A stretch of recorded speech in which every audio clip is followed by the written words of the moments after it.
কয় কেজি চাউল? চাউলটা নিতে একটা বাড়ি দেওয়া যায়।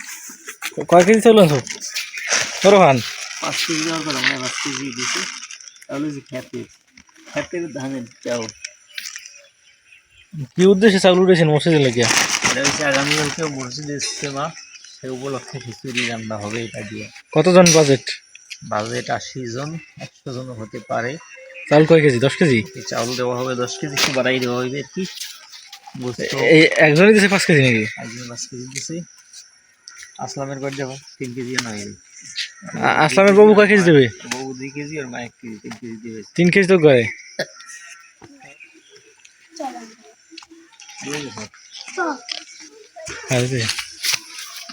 এই তুই যে আইলি এদিকে এদিকে দি, তুই বাড়ি দিয়ে খইয়েছো? হ্যাঁ তুমি মনে হল না কইতে ওদিকে দি সবাই কান্দি কাটিয়ে অস্থির। হ্যাঁ কান্দে না? তুই বাড়িতে খইয়াবি না যে মসজিদের দিকে আইলাম? তুই বাড়িতে আল্লাহ আল্লাহ চললে আইলি, মসজিদে কেউ জানেও না। হ্যাঁ কি মিথ্যে কথা? বাড়িতে আল্লাহ আল্লাহ চলিয়েছে না খইয়া, বাড়ি কান্দা কাটি লাগাইছে গেলে কই আমি একটু বলে কই না, আমি একটু ধারণা করছি যে এদিকে আইসে, যে মসজিদের দিকে মনে হয় গেছে। দেন হে যে প্যান্ট পিন দেখারে চলে আইসে না, তো বুঝতে পারি নাই।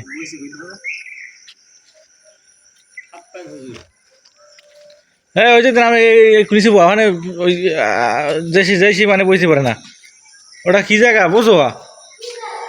হইতে খুললাম বলিস নেব মানে গুরুগারে বয় না, ওটা ইমাম সাহেবের জায়গা। হ্যাঁ ওই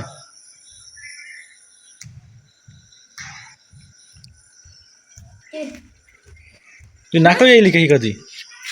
তুই বাড়িতে না কই এসে তোর সবাই বিশ্রায়।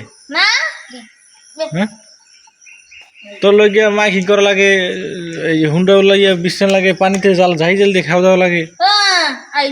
পানি তুমি একটা দিয়েছি, দেখি তোর তো বিশিত অজ্ঞান হয়ে যাওয়ার গেল। খাইলাম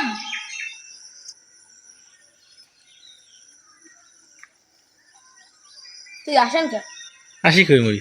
ওই দি কই উই কই উই আসো তো তুই। আমি দাঁত নাই একটা? দাঁত না থাকলে কি হওয়ার লাগে জানো?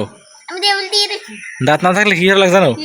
7 বাড়ি খরাত করা লাগে, খরাত করে এই নিয়ে রুটি বানাইয়ে কাউরে খাওয়ান লাগে। রুটি বানাই কাউরে খাওয়া লাগে, আমি তো কাউ তুমি কাউ হলে তুই এক কাম করবি, 7 বাড়ি খরাত করবি, করে রুটি বানাই মরে দিস, গোস্ত রান্ধিয়ে দিস, খাইতে মানে পারবি? হুম